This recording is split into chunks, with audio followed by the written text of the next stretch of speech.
everyone, and welcome to our walkthrough of DAG's ongoing Instagram walkthrough of DAG's ongoing exhibition March to Freedom here at the Bikaner house.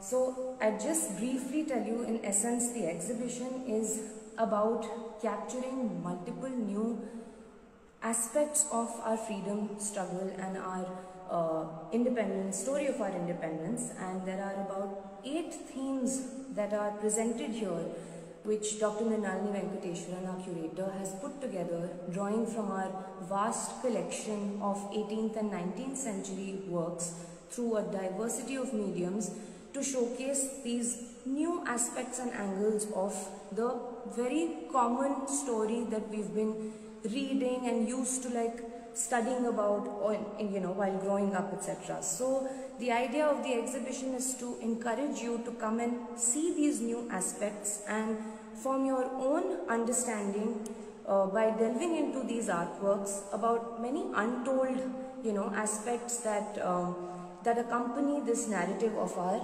nation building, right? Right now I'm standing, you'll probably be seeing certain angles such as cinema, travel, that you're not used to seeing in a regular conversation or about independence and our freedom movement. But we hope that you can come here and sort of get into these aspects and discover for yourself what we've put together out here for you. Currently I'm standing in this room that has 3 of the sections and themes being covered out of the 8 total themes that form part of the exhibition, and they're called From Colonial to National, Shaping the Nation and Independence. So I'm going to take you to some of the artworks that encapsulate the exhibition for me and sort of capture the essence of the exhibition for me in as briefly as possible. So I will take you to this wall in the section called Shaping the Nation, where the idea of the section is to sort of focus on people who have been a part of the freedom movement and played a very pivotal role in our independence movement, right? So here you have these posters of Gandhi who, that were mass produced for kind of promoting the teachings of Gandhi, and these are chromolithographs that you see, and offset prints that you see over here. And as you walk along this wall, you will also see many other leaders who were very used to, reading about or associate with our freedom movement, from Ambedkar to Vivekanand to Bal Gangadhar Tilak, and of course a Nehru. And we'll walk through this wall, but the work that I really want to focus on in this section is this work by Sudhir Khastagi that we can just walk through right now, which is, those are the the different mediums in which our leaders have been captured, whether they're prints or photographs or paintings. And here is the one that I was speaking about by Sudhir Khastagi that I'm particularly very fond of in this section, is because we talk about these people who, whose names we read in textbooks and are part of our popular narrative of the movement. But this picture, in a way, to me, talks about all those unknown figures who have played an equally important role in our struggle for independence. People who may be part of your families, your relatives, who may have been around during that time to witness these moments that were unfolding in history, and also women, who are very often ignored and neglected parts of historical narratives. And to me, the image sort of speaks about strength in numbers, unity, because revolutions don't occur in a day. It's not overnight that you see empires falling, and the fact that we came to this moment on 15th August 1947 was a result of many small such acts and acts of dissent, protest that lay people participated in. So this picture becomes really important for me in the exhibition, and sort of lends an additional lens to look into the freedom struggle. At the same time, I also want to come to this wall on the opposite side, which has these ink drawings by the artist Chitta Prasad, who of course many of us would know was a very political artist.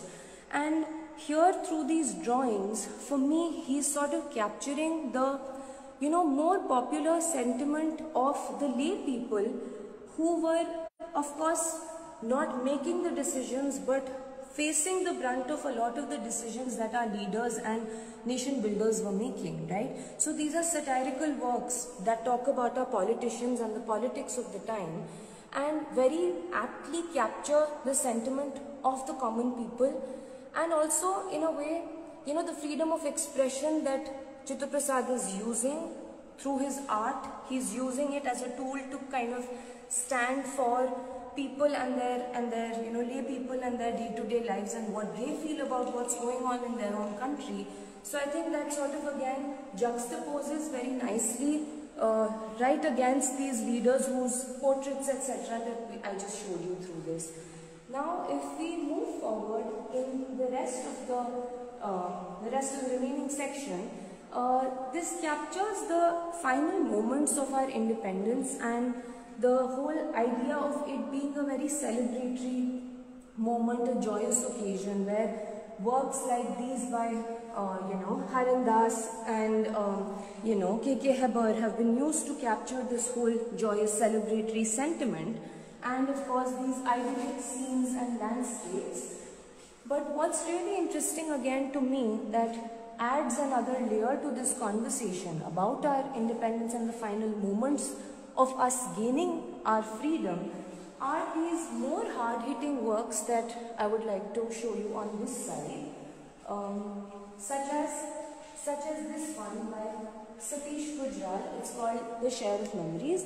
He was of course an artist who was very influenced by the partition because he himself was a victim of the partition, and works like these in this section sort of remind us that it was not all joyous and celebratory. Moments leading up to our independence and the multiple partitions that came along with it sort of, lent this sense of displacement and loss, and a lot of people lost their ancestral homes and had to migrate, and the struggles that came along with that, which sort of add this whole traumatic layer as well to the narrative, which we should not forget, especially when we're in our 75th year of celebrating our independence. It is also important to sort of shed some light on these moments which kind of formed this entire narrative for us. And very often, we tend to forget these things, and these stories are equally important. And as I was saying that, the exhibition captures multiple mediums and artworks in multiple mediums, photographs. The ones that are being shown to you right now are by the French photographer Henri Cartier-Bresson, who was around at the time of, Gandhi's assassination, and these are the last moments of his, life that have been captured here. I would just say that the show, in a way, the essence of the show is to sort of help you and enable you delve into newer perspectives about the common story, and also come and form your own perspectives and add multiple layers to this conversation. That is what we would really encourage people to do while they are viewing this exhibition. There are opportunities for you to come and share your experiences as well. There are activities that we have planned through the exhibition that allow you to come and sort of add your input and narrative stories from your family. That will help us also, get into more aspects of the story that we're trying to tell here.